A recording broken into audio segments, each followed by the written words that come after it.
My name is Harper Vance. I am 28 years old, and I live in Colorado Springs. The fork fell out of Grandma Dorothy's hand. It hit her fine china plate with a loud clack that echoed through the dining room. The laughter stopped instantly. My parents looked up from their roast beef. My younger brother, Logan, froze with his wine glass halfway to his mouth. The Christmas tree lights twinkled in the corner, but the room suddenly felt freezing cold. I was standing up, holding my glass for a toast. I had just said the words that I thought were kind. I had just thanked her for the $500 she sent me to fix my roof. Grandma didn't blink. She looked at me with a terrifying seriousness. Her hands were shaking on the tablecloth. "Harper," she said, her voice very quiet but very clear, "I didn't send you $500. I smiled nervously. I thought maybe she was joking. "I got it on Tuesday, Grandma. It really helped, thank you." She stood up slowly. She looked directly into my eyes. "I sent you $200,000, she said. My heart stopped. I looked at my phone. My banking app showed a deposit of exactly $500. I looked back at her. Grandma looked around the table. She looked at my mother. She looked at my father. Finally, her eyes landed on my brother. "Someone sitting at this table," she whispered, "knows exactly where the rest of that money went." But before I tell you how everything flipped, like and subscribe, drop a comment. Where are you watching from? My name is Harper Vance. I am 28 years old. To understand why that dinner was so shocking, you have to understand where I was 2 months ago. You have to understand the cold. I live in Colorado Springs. The winters here are not a joke. They are hard and they are heavy. I bought my house 3 years ago. It is a small house. It has 2 bedrooms and a small porch. It isn't a mansion, but it is mine. I worked double shifts for 5 years to save the down payment. I didn't take a dime from my parents. I did it on my own. I was proud of that house. But nature doesn't care about your pride. It happened in late October. We got a storm that nobody predicted. It wasn't just snow. It was heavy, wet slush that turned into ice as soon as the sun went down. I was sleeping when I heard the noise. It sounded like a gunshot but deeper. It was a loud crack that vibrated through the floorboards. I sat up in bed. My breath was visible in the air. The heat was on, but the house felt different. It felt exposed. I put on my robe and walked into the hallway. I stepped in a puddle. The water was freezing. I looked up. The ceiling in the hallway was sagging. The drywall was wet and gray. As I watched, a drop of water fell right onto my forehead. I ran to the kitchen to get a bucket. By the time I came back, the drip was a stream. The roof had given way under the ice. The next morning was a nightmare. I called 5 different roofing companies. Only one picked up. His name was Mike. He came out in his truck, climbed up a ladder, and came back down 5 minutes later. He took off his hat and looked at me with pity. "It's bad, Harper," he said. "The main beam is cracked.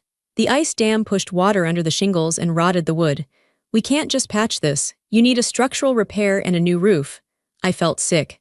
"How much?" I asked. Mike looked at his clipboard. He did some math. "Materials are up right now. Labor is tight. I can do it for $18,000. That's the friends and family price." $18,000. I nodded calmly like it was no big deal.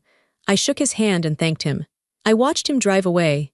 Then I went inside, sat on my wet floor and cried. I checked my savings account. I had exactly $4,000. I had an emergency fund, but my car had broken down in August, and that took half of it. I had $4,000 to fix an $18,000 problem. I tried everything. I went to the bank the next day to ask for a loan. The loan officer was a nice lady named Sarah. She typed on her computer for a long time. Then she frowned. "I'm sorry, Harper," she said. "Your debt-to-income ratio is a little high because of your student loans. And with the economy the way it is right now, the bank is tightening up. We can't approve a personal loan of that size without a cosigner." I left the bank feeling small. The wind was biting my face. I needed a cosigner. I called my parents that night. I didn't want to. My parents and I have always had a complicated relationship. They love me, I suppose, but they don't see me. They see Logan. Logan is my younger brother. He is 26. He is charming, handsome, and completely irresponsible. I called my dad first. "Hey, Dad," I said, "I have a problem. My roof collapsed." "Oh, that's terrible, honey," he said. I could hear the TV in the background. He was watching football. "It's going to cost $18,000 to fix," I said. "I have 4. I just need a cosigner for a loan. I'll pay every cent. I just need your signature." There was a pause. Harper, you know business has been slow, he said. My parents own a small hardware store. Your mom and I are stretched thin right now. We just had to help Logan with his car payments. He was behind 3 months. We can't put our credit on the line right now. Dad, I said, trying to keep my voice steady. I have water coming into my hallway, it's freezing in here. Put up some plastic sheets, he suggested. It'll hold until spring. Just work some extra shifts, you're smart, you'll figure it out. He hung up. I stared at the phone. He had just paid 3 months of car payments for Logan, who drives a brand new truck he can't afford. But he couldn't sign a piece of paper for me so I wouldn't freeze. That night, it snowed again. I slept in the living room with 3 blankets. I could hear the water dripping into the buckets in the hallway. Drip, drip, drip. It was the sound of my life falling apart. Finally, I swallowed my pride. I called Grandma Dorothy. Grandma Dorothy is my mother's mother. She is 80 years old, sharp as a tack, and she has no patience for nonsense. She lives in Florida now, in a nice condo. She has money. Grandpa was a smart investor, and when he passed, he left her very comfortable. I called her on a Tuesday. Grandma, I said. Harper, she sounded delighted. I was just thinking about you. How are you? I broke down. I told her everything. The roof, the ice, the $18,000, the bank, Dad saying no. I cried so hard I could barely breathe. Grandma listened. She didn't interrupt. When I was finished, her voice was hard. Your father is a fool, she said, and your mother lets him be one. I don't know what to do, I whispered. I do, she said. I will send you the money. Grandma, I can't ask you for. You aren't asking, she cut me off. I am giving. You are my granddaughter. You work hard. You are a good person. I have money sitting in an account doing nothing. Send me your banking details. I'll wire it tomorrow. I'll send the full amount. Get your roof fixed, Harper, I sobbed. Thank you, Grandma. I'll pay you back, I promise. Don't you dare, she said. Consider it an early inheritance. I want you safe and warm. I sent her my routing number and account number. I felt like a weight had been lifted off my chest. I called Mike the contractor. Book it, I told him. The money is coming tomorrow. I waited. The next day my phone buzzed. Deposit received. I opened the app, my heart pounding with relief. I stared at the screen. Deposit, $500. I blinked. I refreshed the page. Maybe it was a mistake. Maybe the internet was slow. Deposit, $500. My stomach dropped. $500. That wouldn't even cover the materials for the patch job. I sat on my couch, confused. Had I heard her wrong? Had she said 500 and I just imagined she said the full amount? No. She said 18,000. She said the full amount. Maybe she checked her accounts and realized she didn't have as much as she thought. Maybe she talked to my mom, and my mom told her not to give me that much money. Maybe she thought I was lying. My mind raced with anxiety. I wanted to call her. I picked up the phone to dial her number. But then shame stopped me. How could I call an 80-year-old woman and say, "Hey, where is the rest of the money?" It sounded greedy. It sounded ungrateful. If she only sent 500, that was her choice. It was a gift. I had no right to demand more. I put the phone down. I felt humiliated. Even Grandma, the one person I thought was on my side, had decided I wasn't worth the full help. So I struggled. I didn't fix the roof. I went to the hardware store and bought heavy-duty tarps. I climbed up there myself, slipping on the ice, and nailed them down. It was dangerous and stupid, but I had no choice. Inside, I taped plastic sheeting over the hallway entrance to keep the heat in the living room. I turned the heat down to 60 degrees to save money. I took a second job working nights at a warehouse.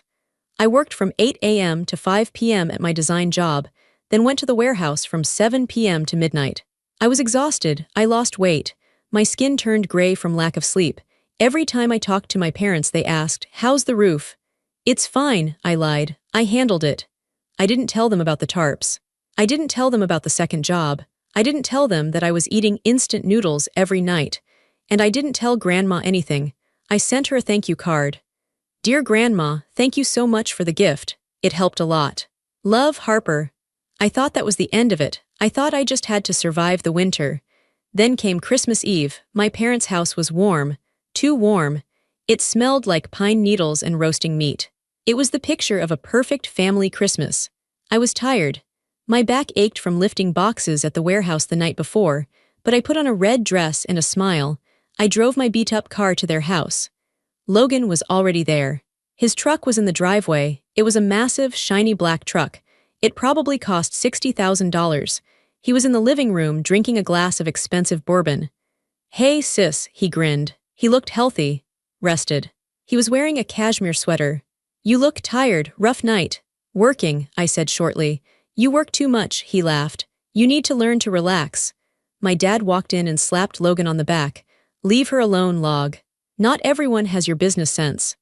I bit my tongue. Logan didn't have business sense. He had asked Dad for money sense. But I said nothing. Grandma Dorothy was sitting in her favorite armchair. She looked frail but elegant. She was wearing a green velvet suit. When she saw me, her face lit up. "Harper," she said, reaching out a hand. I went to her and kissed her cheek. "Merry Christmas, Grandma." "You look thin," she whispered, squeezing my hand. "Are you eating?" "I'm fine," I lied again. Dinner was served at 6 o'clock. The table was beautiful. Candles, crystal glasses, the good silver. We sat down. Dad carved the roast beef. Mom passed the potatoes. We made small talk. We talked about the weather. We talked about Logan's investments, which usually meant sports betting. Then, I decided to be nice. I decided to give a toast. I wanted to acknowledge the $500. Even if it wasn't enough, it was the only help I had received. I stood up. I tapped my glass. "I just want to say something," I said. The table went quiet. "I want to thank Grandma. You know I had a hard time with my house this winter. And Grandma, the gift you sent me, the $500, it meant a lot. Thank you for thinking of me." That was when the fork fell. That was when she said the words that changed my life. "I didn't send you $500. I sent you $200,000. The silence after she said that was heavy. It felt like the air had been sucked out of the room. My mother laughed nervously. It was a high, shrill sound. "Oh, Mother," she said, "you're confused. You probably meant to send that, but you pressed the wrong button. You know how you are with technology." Grandma turned her head slowly to look at my mother. "I am not confused, Linda. I went to the bank in person. I sat with the branch manager. I signed the wire transfer papers. $200,000. She looked back at me. "Harper, open your phone, show me the transaction." My hands were shaking. I pulled out my phone. I opened the banking app. I handed the phone to her. She put on her reading glasses. She stared at the screen. "November 14th, she read aloud. "Deposit, $500, sender, Dorothy Vance Trust." She frowned. She tapped the screen. Then she reached into her purse. She pulled out a folded piece of paper. It was a bank receipt. She unfolded it and placed it next to my phone on the table. "Look," she said. I looked. The receipt was dated November 14th. It showed a wire transfer of $200,000. Destination, Harper Vance. Status, completed. "I don't understand," I whispered. "If you sent it, where is it?" Grandma looked up. Her eyes were like steel. "Someone intercepted it." "That's impossible," my dad said. He was sweating now. "Banks don't just lose money, it's a glitch. We'll call them on Monday." "No," Grandma said. "We are not waiting for Monday."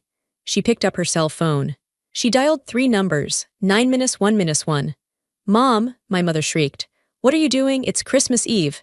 "I am reporting a grand larceny," Grandma said calmly into the phone. "My name is Dorothy Vance. I am at 42 Oak Lane. A large sum of money has been stolen." The next 20 minutes were a blur. My parents were arguing with Grandma, telling her she was being dramatic, begging her to hang up. Logan was sitting very still. He hadn't said a word. He was staring at his plate, pushing a pea around with his fork. Then the doorbell rang. The police take financial theft of that size very seriously, even on Christmas. 2 officers arrived. One was a younger man, Officer Miller. The other was an older woman, Sergeant Green. They came into the dining room. The holiday music was still playing softly in the background, Silent Night. It felt sick. "Who called?" Sergeant Green asked. "I did," Grandma said. She stood up. She handed the officer the receipt and my phone. "I sent this money to my granddaughter. She received this amount. The rest is missing." Sergeant Green looked at the documents. She looked at me. "Ma'am, are you Harper Vance?" "Yes," I said. "Did you authorize any other transfers out of your account on that day?" "No," I said. "I didn't even know the money was there." "We need to see your full transaction history," the sergeant said. "Can you open the detailed view on your laptop? The app doesn't show everything." I didn't have my laptop. It was at home. "I have my iPad," Logan said suddenly. His voice was hoarse. "You can log in on that." He offered it too quickly. He wanted to look helpful. I took the iPad. I logged into my bank's website. My hands were trembling so hard I typed the password wrong twice. Finally, I got in. We all gathered around the screen, the officers, my parents, grandma, and me. I went to November 14th. There it was, incoming wire. Plus $200,000. My breath caught. It had arrived. But right below it, with the exact same timestamp, down to the second, was another line. Automatic transfer. Minus $199,500 remaining balance. $500. It was automatic, Sergeant Green said, pointing at the screen. See that code? Auto FWD. Someone set up a rule on your account. As soon as a large deposit hit, it immediately bounced the money to another account. Where did it go? Grandma demanded. The sergeant tapped the line to expand the details. Recipient. LV Consulting came in. The room went silent. LV, Grandma said. Her voice was ice cold. She turned to look at my brother, Logan Vance. My mother gasped. No, that's a coincidence. Logan doesn't have a consulting company. Logan, my dad said, his voice shaking. Logan, look at me. Logan didn't look up. He was pale. Sweat was beading on his forehead. It's a glitch, Logan mumbled. I don't know what that is. Sergeant Green looked at the timestamp again. Ma'am, she asked me, who has access to your online banking? Who knows your passwords? No one, I said. Just me? Do you ever use shared computers? No. Does anyone else ever use your computer? I froze. Yes, every Sunday. I usually have Sunday dinner at my parents' house. I bring my laptop because I sometimes do work while I wait for food. And every Sunday, Logan asks to borrow it. He says he needs to check his fantasy football league because his phone screen is too small. I always let him. I type in my password to unlock the computer and I hand it to him. I looked at Logan. He was shaking. You borrowed my laptop, I whispered. On November 12th, 2 days before the transfer. You said you needed to check your email. Logan stood up violently. His chair fell over backward. I didn't do it, he shouted. You're crazy. Why would I steal from you?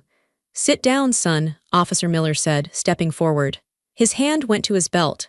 This is a mistake, my mother yelled. She threw her arms around Logan. He's a good boy. He wouldn't do this. Don't you touch him. Grandma Dorothy walked around the table. She stood right in front of Logan. She looked small next to him, but she looked more powerful than anyone in the room. The money went to an account with your initials, she said. You are the only one who uses her computer. And you are the only one at this table who didn't look surprised when I said the money was missing. Logan looked at her. His eyes were wild. I needed it, he screamed. The sound tore through the room. I needed it, okay. They were going to kill me. My mother let go of him, shocked. Who was going to kill you? The bookies. Logan was sobbing now. Ugly, heaving sobs. I owe them so much. I didn't mean to take it all. I just needed to borrow it. I was going to put it back. You stole $200,000 from your sister who is living in a freezing house, Grandma said. Her voice was filled with disgust. I didn't know she was freezing, Logan yelled. She always acts like she's so perfect. She's the strong one. She can handle it. I couldn't handle it. I stood there, feeling numb. He didn't steal it because he hated me. He stole it because he didn't care about me. He saw me as a resource. He saw my pain as less important than his gambling debt. Sergeant Green stepped in. Mr. Vance, I'm going to need you to come with us. No, my dad shouted. We can settle this. We're family. Mom, tell them to stop. We'll pay it back. I'll sell the shop. Don't arrest him. It's Christmas. Grandma looked at my dad. Then she looked at me. It is not my decision, she said. It is Harper's money. It is Harper's decision. Everyone looked at me. My mother was crying, her mascara running down her face. Harper, please. He's your brother. He made a mistake. Don't ruin his life, please. My dad looked at me with begging eyes. We'll fix it, Harper, I promise. Just tell the officers you don't want to press charges. I looked at Logan. He wasn't looking at me. He was looking at the door, looking for a way out. I thought about the cold nights. I thought about the heavy tarps. I thought about the instant noodles. I thought about the $18,000 I needed and the $200,000 he took. I looked at the sergeant. I want to press charges, I said. Harper, my mother screamed. She looked at me with pure hatred. How could you? Take him, I said to the police. They cuffed him, right there in front of the Christmas tree. They read him his rights while my mother screamed and my father wept. Grandma walked over to me. She put her arm around my shoulders. She was the only thing holding me up. You did the right thing, she whispered. But as I watched my brother being dragged out into the snow, I didn't feel righteous. I felt broken. Christmas Day was silent. There were no presents opened. There was no breakfast. My parents sat in the living room like statues. My mother was staring at the wall, her eyes red and puffy. My father was on the phone with lawyers, his voice low and desperate. I stayed in the guest room. I didn't want to see them. But I couldn't leave. The police had asked us all to stay available for questioning. The next morning, December 26th, Sergeant Green returned. She didn't come alone.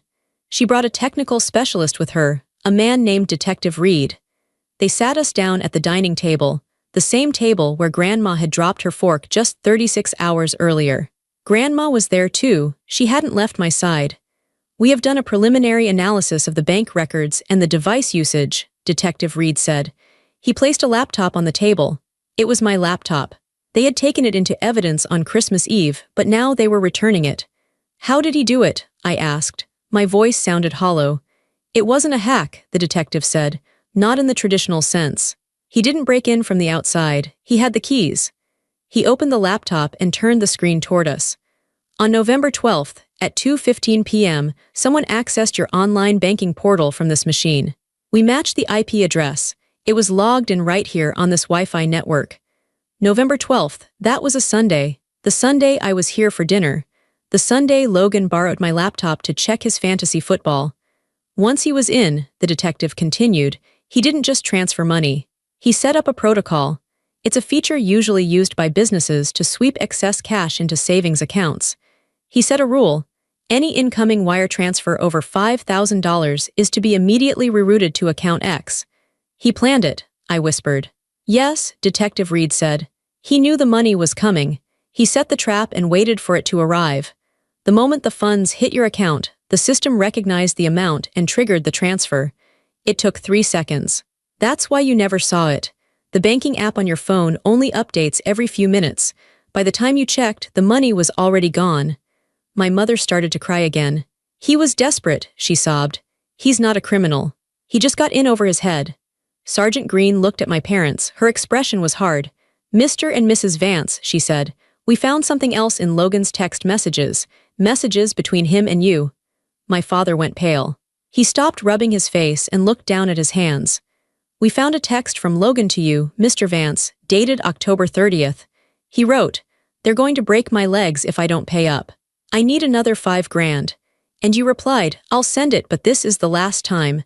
The room went dead silent. I looked at my father. "You knew," he didn't answer. "You knew he was gambling," I asked, my voice rising. "You knew he was in debt." "We didn't know it was this bad," my dad whispered. "We thought it was just poker games, sports betting. We thought he owed a few thousand." "How much did you give him?" Grandma asked. Her voice was sharp like a whip. My father sighed. He looked like a defeated man. "Over the last year, maybe 40,000. I felt like I had been punched in the stomach. $40,000. 2 months ago, I called my father begging for a cosigner on an $18,000 loan so my roof wouldn't collapse. He told me business was slow. He told me they were stretched thin. He told me to put up plastic sheets. But he had $40,000 for Logan. "You told me you had no money," I said. I stood up. I was shaking. "When I called you in October, when I was freezing, you told me you couldn't help. You said business was bad." "Harper, try to understand," my mother pleaded. She reached for my hand, but I pulled away. "Logan was in danger. These people, they are dangerous. We were scared for his safety. You were just cold. You were safe, you're strong, you always figure things out." "I was cold," I repeated. "I was living in a house with a hole in the roof. I was working 2 jobs. I was eating instant noodles." "We knew you would be okay," my mom shouted. "You're the responsible one. Logan isn't like you. He needs help. He's fragile." "He is a thief," Grandma yelled. She slammed her hand on the table. "And you are enablers. You let your daughter suffer so you could fund your son's gambling addiction." "We were protecting him," my dad argued. "And who protected Harper?" Grandma asked. Nobody answered. I looked at them. I really looked at them. For years, I thought I was just unlucky. I thought maybe I was just imagining that they loved him more. But it wasn't my imagination. It was math. They invested $40,000 in his mistakes and $0 in my safety. "He didn't just steal Grandma's money," I said quietly. "He stole my life. He knew I needed that money for the house. He knew, and he took it anyway." "He intended to pay it back," my mom insisted. "He told us. He had a system. He was going to win it back and return the money before anyone noticed." "That is not how theft works, Mrs. Vance," Sergeant Green said coldly. And that is not how gambling works. The detective stood up. We have enough to upgrade the charges. This was premeditated wire fraud and identity theft. We'll be in touch. They left. I stood there in the dining room. My parents were weeping, holding each other. They were mourning their son. They weren't looking at me. They weren't apologizing to me. They were just sad that Logan got caught. I walked out of the room. I went to the guest room, packed my bag, and walked to the front door. Harper, where are you going? My dad called out. Home, I said. But the roads are icy, he said. Stay here, it's safer, I laughed. It was a dry, bitter sound. I am never safe here, I said. I walked out the door. I didn't look back. I drove home, but I couldn't settle down. My mind was racing. My mother said Logan had a system. She said he planned to win it back. But the detective said he had set up an automatic forwarding rule. That didn't sound like a panicked gambler making a mistake. That sounded like a cold, calculated operation. I needed to know the truth. Not the police version, not my parents' version. I needed to see it myself. I had a key to Logan's apartment. He gave it to me a year ago when he went on vacation so I could water his plants. I never gave it back. I drove to his building. It was a nice building downtown, much nicer than my house. He paid rent he couldn't afford to keep up appearances. I let myself in. The apartment smelled like stale pizza and expensive cologne. It was messy. Clothes were thrown over the couch. Takeout boxes were piled on the counter. I walked into his bedroom. On his desk, there were 3 monitors set up. It looked like a stock trader's station. This was where he played his games. I sat down in his chair. The computer was off, but I guessed his password. It was Logan Vone. He was never very creative. The screen flickered to life. The desktop was covered in files, but one folder stood out. It was named the big one. I clicked it. Inside was a spreadsheet. I opened it. My breath hitched. It was a list of debts, but it wasn't just gambling. It was everything. Credit cards, $22,000 bookie, Mikey, $14,000 car loan, $55,000 personal loan, mom and dad, $40,000. The total was nearly $130,000. He wasn't just in debt, he was drowning. But then I saw the tabs at the bottom of the spreadsheet. One was labeled targets. I clicked it. There was a list of names, family members. Mom and dad tapped out. Uncle Ben, suspicious, won't lend. Harper, good credit, trusting. Possible cosigner, Grandma Dorothy, the whale. I stared at the words. The whale, that's what he called our grandmother. Next to Grandma's name he had written notes. Assets, approx $2 million. Vulnerability, loves Harper, will send money if Harper asks. I felt sick, he knew. He knew Grandma would help me. He had been waiting for me to ask her. I closed the spreadsheet and opened a text file named script.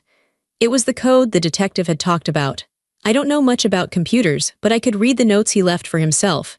Step 1, get access to Harper's laptop, Sunday dinner. Step 2, install auto-forward script on banking portal. Step 3, set trigger amount to $5,000. Step 4, create offshore holding account. He had pasted a link to a website, Cayman Islands LLC setup. And then, at the bottom of the document, there was a note in bold, typed in all caps. Note, test with small amount first. If SHE doesn't notice $50 missing, she, notice the redirect until it's too late. He had tested it. I remembered a few weeks ago, I thought I had lost $50. I thought I had spent it on gas and forgot to log it. He had stolen $50 from me just to see if the pipe worked. This wasn't desperation. This was a heist. He wasn't a sad boy who made a mistake. He was a predator. He had analyzed us. He had labeled us. He had planned exactly how to use Grandma's love for me to get rich. I took out my phone. I started taking pictures. I photographed the spreadsheet. I photographed the targets list. I photographed the whale note. I photographed the Cayman Islands account number. My hands were steady now. The sadness was gone. It was replaced by a cold, hard anger. I found one last thing. A piece of paper under his keyboard. It was a handwritten list of things he was going to buy. Pay off Mikey, $14,000. First class trip to Vegas, $5,000. New rims for truck, $3,000. Watch, $10,000. He wasn't even planning to pay off the full debt.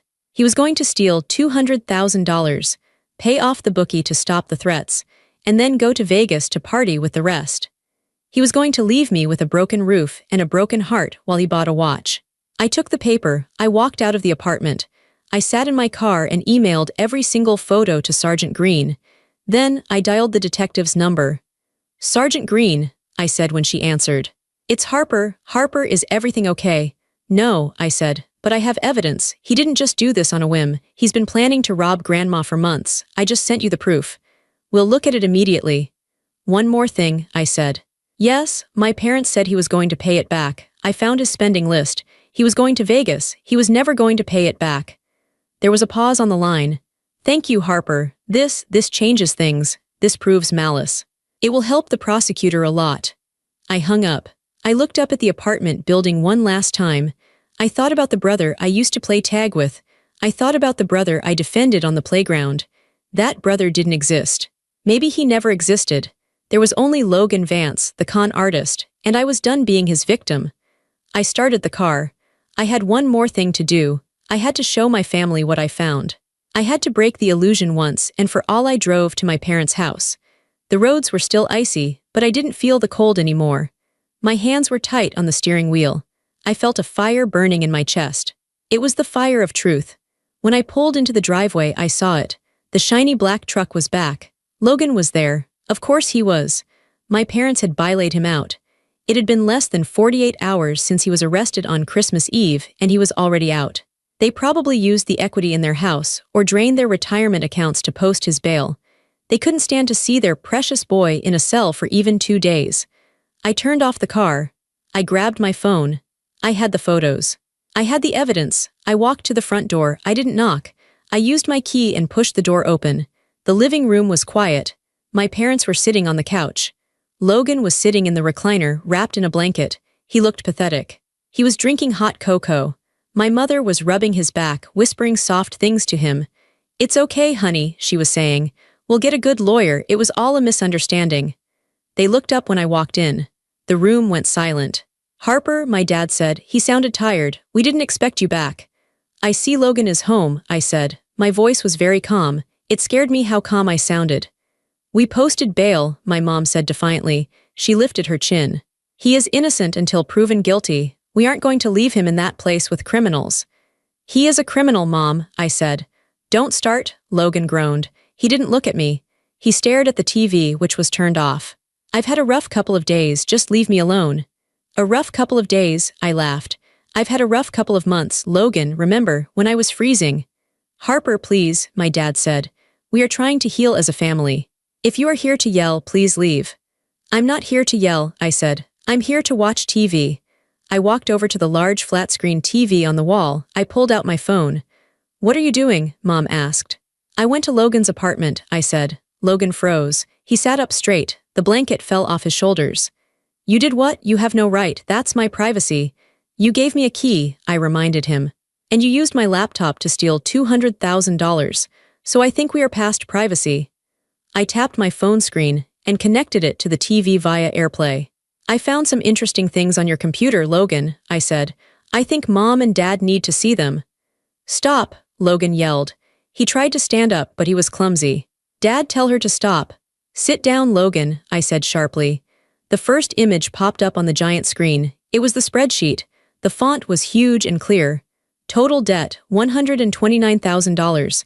My parents gasped. "What is that?" my dad whispered. He stood up and walked closer to the TV. "That is the real number," I said. "Not the few thousand he told you about. He owes $129,000. I swiped to the next photo. The list of creditors. Mikey the bookie, $14,000. Credit cards, $22,000. Car loan, $55,000. "My God," my mother breathed. She put her hand over her mouth. "Logan, you said it was just a little bit." Logan didn't answer. He was pale. He was shaking his head, looking at the floor. "But that's not the worst part," I said. "The worst part is the targets list." I swiped again. The screen filled with the list of names. Mom and Dad, tapped out. Harper, good credit, possible cosigner. Grandma Dorothy, the whale. "The whale," I read aloud. I pointed at the screen. "That is what he calls Grandma, his own grandmother. The woman who fed him cookies. The woman who paid for his summer camp. To him, she isn't a person. She is a giant fish to be hunted." My dad looked at Logan. "You called your grandmother a whale." "It's just notes," Logan stammered. "It doesn't mean anything. I was just brainstorming." "And look at the note next to her name," I continued. Vulnerability loves Harper will send money if Harper asks. I turned to my parents. He used me, I said. He knew Grandma wouldn't give him the money because she knows he's irresponsible. But he knew she trusted me, so he waited. He waited for me to be in trouble. He waited for me to ask for help. And then he set the trap. I swiped to the next image, the script code, the Cayman Islands account. He wasn't going to pay it back, I said. This is an offshore account. You can't just transfer money back from the Cayman Islands easily. This was a one-way trip. I swiped to the final image, the shopping list. Vegas trip $5,000, new rims $3,000, watch $10,000. He was going to Vegas, I said. He was going to take Grandma's money, pay off his bookie so his legs wouldn't get broken, and then he was going to party with the rest. He was going to buy a $10,000 watch while I was taping plastic sheets to my ceiling. The room was deadly silent. The only sound was the hum of the refrigerator in the kitchen. I looked at my mother. I waited for her to scream at him. I waited for her to slap him. I waited for her to finally see him for what he was. My mother looked at the screen, then she looked at Logan. Her eyes were filled with tears. She walked over to him. She sat down on the arm of his chair and put her arm around him. "Oh, my poor baby," she whispered. "You must have been so scared." I felt like the floor had dropped out from under me. "Scared?" I said. I couldn't believe my ears. "Mom, look at the screen. He planned to rob us. He planned to go to Vegas. He was under pressure," my mother snapped at me. She looked at me with real anger. "Can't you see that? He was writing fantasies because he was terrified. These people were threatening him. He was just trying to cope." "He wasn't coping," I yelled. "He was stealing." "He's sick, Harper," my dad shouted. He stepped between me and Logan. "Gambling is a disease. He needs help. He doesn't need his sister persecuting him like a lawyer." "I am not persecuting him," I said. "I am showing you the truth." "We see the truth," Dad said. "We see a young man who made terrible mistakes because he was desperate. And we see a sister who is kicking him when he is down." I stared at them. It was a moment of absolute clarity. It was like a light switch had been flipped in my brain. Nothing he did would ever be enough to make them leave him. And nothing I did would ever be enough to make them choose me. If he had burned my house down, they would have said he was just trying to stay warm. If he had killed someone, they would have said it was self-defense. They were sick. They were just as sick as he was. They were addicted to saving him, and to do that they had to sacrifice me. I was the fuel for their fire. "You don't care," I said softly. "You don't care that he hurt me." "We care," Mom cried. "But you are strong. You can take care of yourself. Look at you, you're standing there so high and mighty. Logan is broken. We have to help the one who is broken." "He is broken because you never let him face a consequence in his life," I said. "And I am strong because I never had a choice." Logan looked up from his mother's shoulder. He looked at me, and for a second, just a split second, I saw a smirk on his face. He knew he had won them. He knew he could do anything and they would still protect him. "Get out," Logan said. "What?" I asked. "Get out of my house," he said. "This is Mom and Dad's house, and they want you to leave." I looked at my parents. They didn't tell him to shut up. They didn't correct him. They just looked at me with sad, disappointed eyes. "Maybe it's best if you go, Harper," Dad said. "Just for now, until things calm down. You're just upsetting everyone." I nodded slowly. "Okay," I said, "I'll go." I disconnected my phone from the TV. The screen went black. "But before I go," I said, "there is one more thing you should know." "What?" Mom asked, annoyed. "I sent these photos to the detective before I came here." The color drained from my father's face. "You did what?" he whispered. "I emailed them to Sergeant Green," I said, "about 20 minutes ago." "Why would you do that?" my mother screamed. She jumped up from the chair. "We laid him out. We are handling it. Why do you want to destroy this family?" "I didn't destroy this family," I said. "Logan did, and you helped him." "Call her back," Dad yelled. He was panic-stricken. "Harper, call the detective right now. Tell her it was a mistake. Tell her you made those images. Tell her anything." "No," I said. "He will go to prison," Mom shrieked. She grabbed my shoulders and shook me. "Do you hear me? Federal prison, for years. He won't survive in there. He's a soft boy." "He's not a boy," I said, pulling her hands off me. "He is 26 years old, and he is not soft. He is a predator." "I have no daughter," my mother spat the words at me. Her face was twisted and ugly. "If you don't fix this, if you let them take him away, I have no daughter." I looked at her. I looked at the woman who gave birth to me. I looked at the woman I had tried to please my whole life. I remembered making her birthday cards. I remembered trying to get good grades so she would smile at me the way she smiled at Logan. I remembered the cold nights in my house, waiting for her to call and ask if I was okay. But the call never came. "You haven't had a daughter for a long time," I said quietly. "You've only had a spare part. You only kept me around in case Logan needed something." "That is not true," Dad shouted. "It is true," I said. "You gave him $40,000 while I froze. You bailoed him out today with money you probably don't have. And now you are asking me to lie to the police to save him." I took a deep breath. The air in the room felt toxic. I needed to get out. "I am done," I said. "What does that mean?" Dad asked. "It means I am done with all of you," I said. "I am not your daughter anymore. I am not his sister. I am a stranger. Do not call me. Do not text me. Do not come to my house." "You can't mean that," Mom said. She was crying now, but they were angry tears. "You're just being dramatic. You'll be back for Sunday dinner." "No," I said. "I won't." I turned to walk to the door. Just then sirens wailed outside. They were loud, and they were close. My mother ran to the window. "No," she sobbed. "No, no, no." Blue and red lights flashed through the front window, illuminating the living room in bursts of color.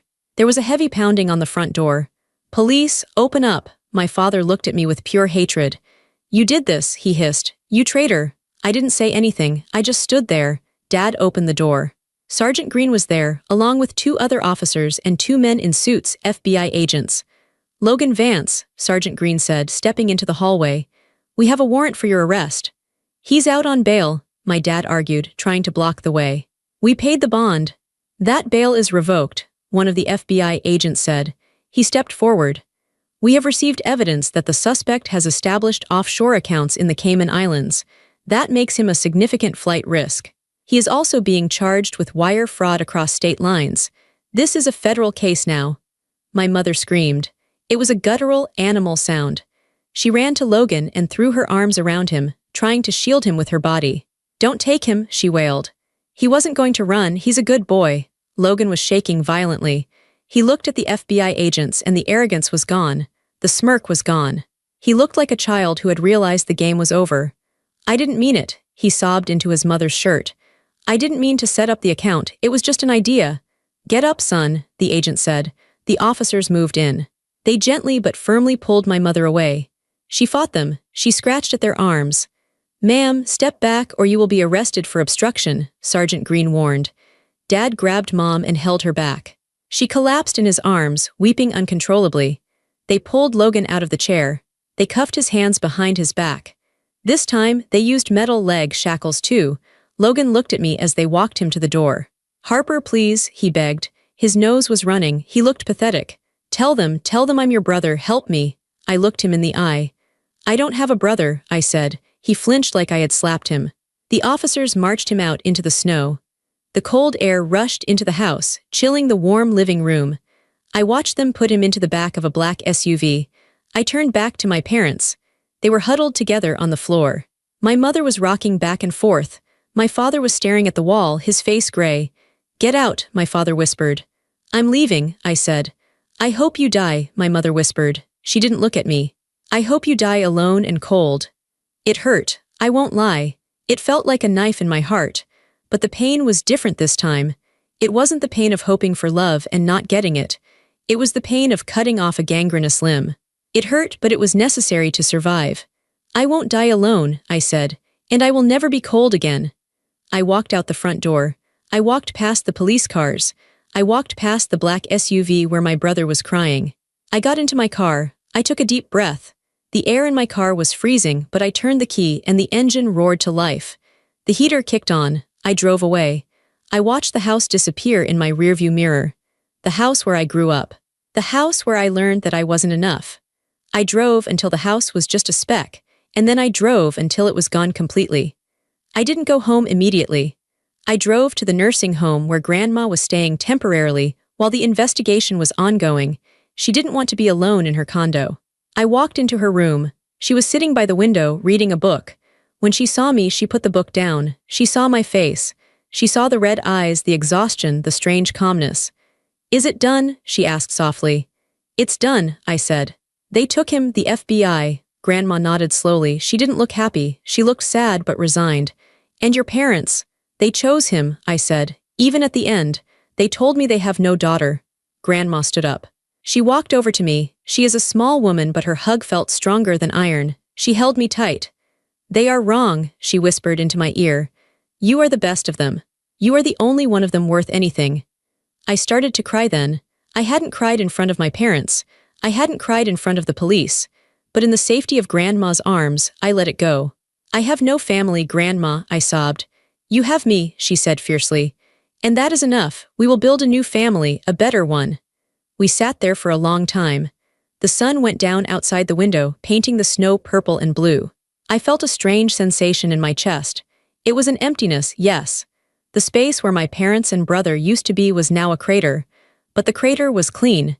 The infection was gone. I was 28 years old. I had $4,000 in the bank. My roof was still broken.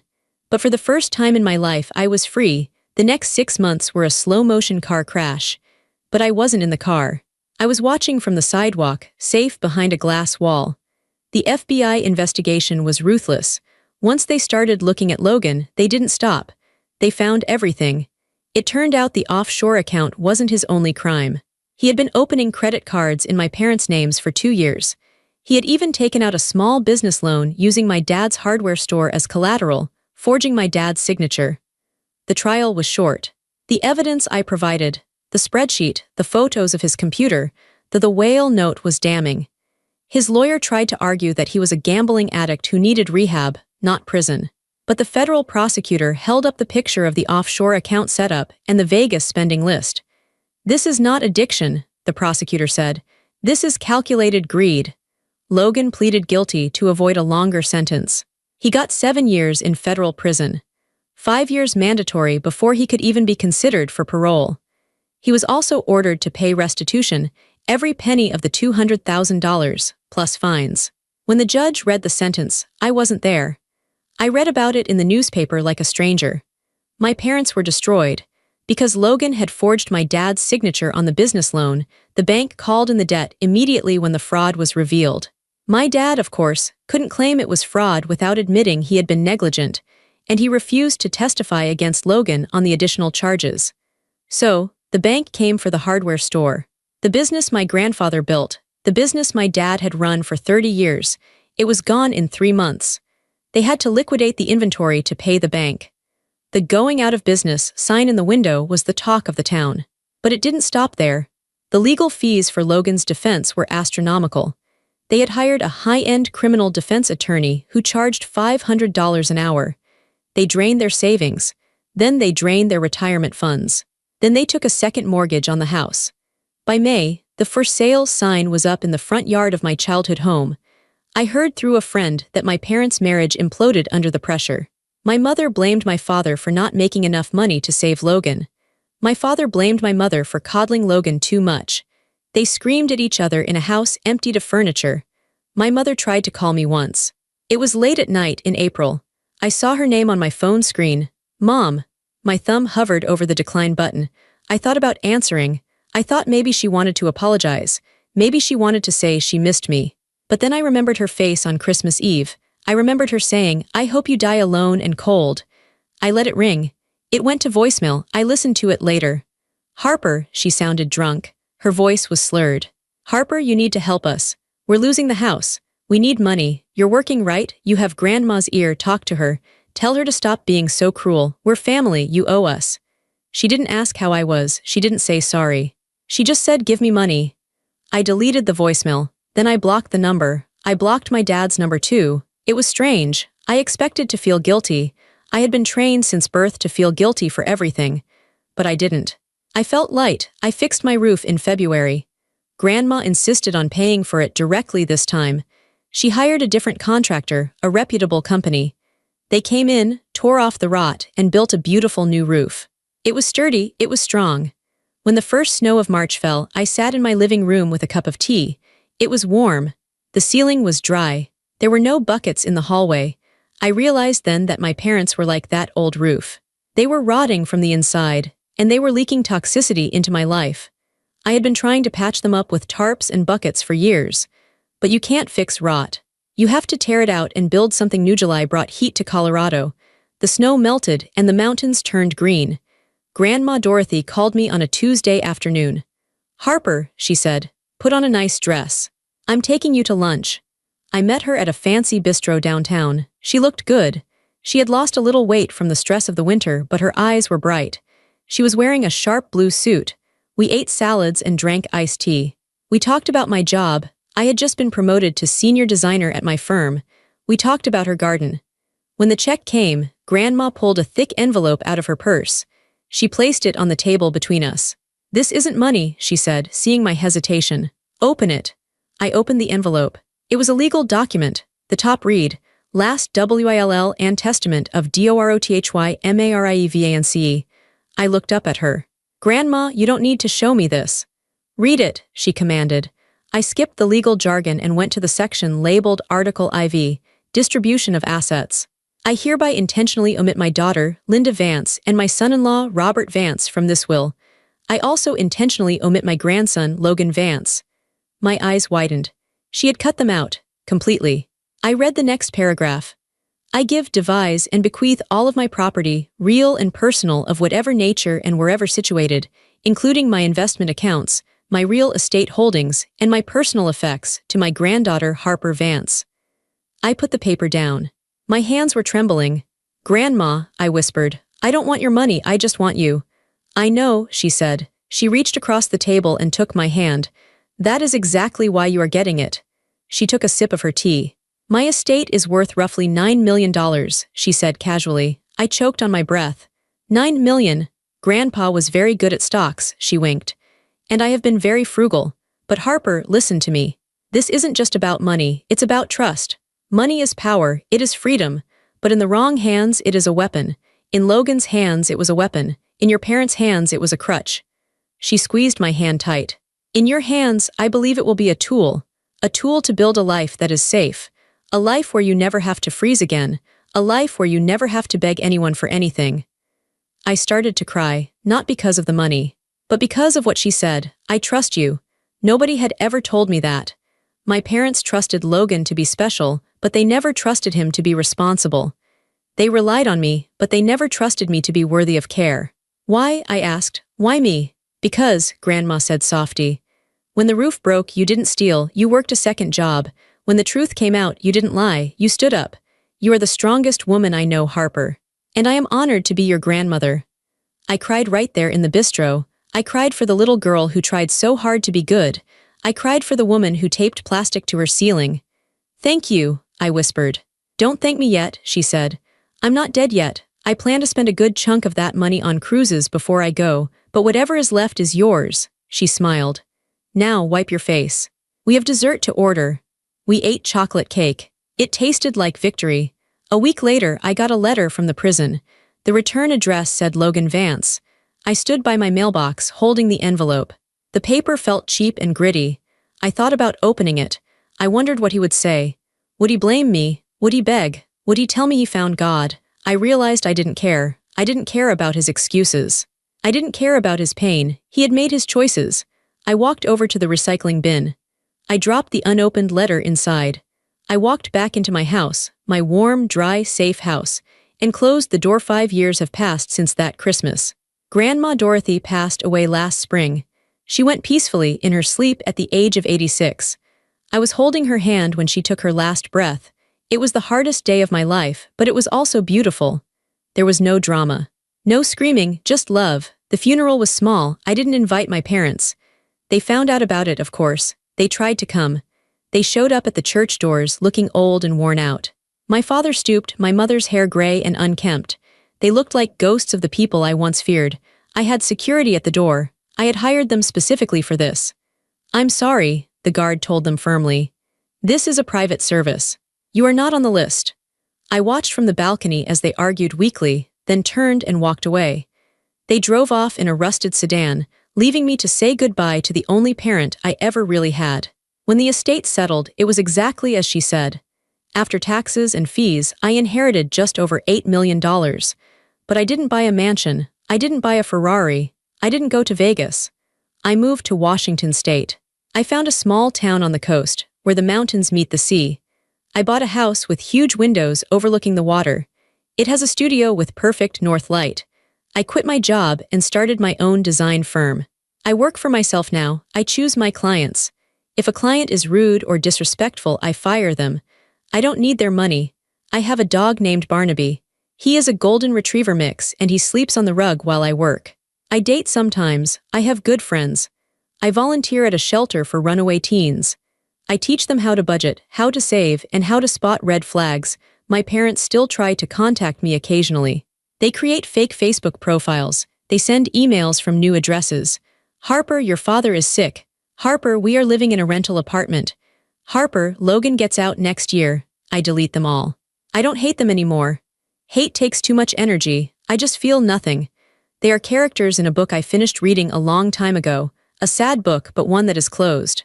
Sometimes, on stormy nights, when the wind howls off the ocean and the rain hammers against the glass, I sit by my fireplace. I listen to the sound of the storm. It used to terrify me. It used to remind me of the cold, the ice, the sagging ceiling. But now it reminds me of my strength. I look at the fire. I look at my sturdy roof. I look at my life. It is quiet here. There is no yelling. There is no lying.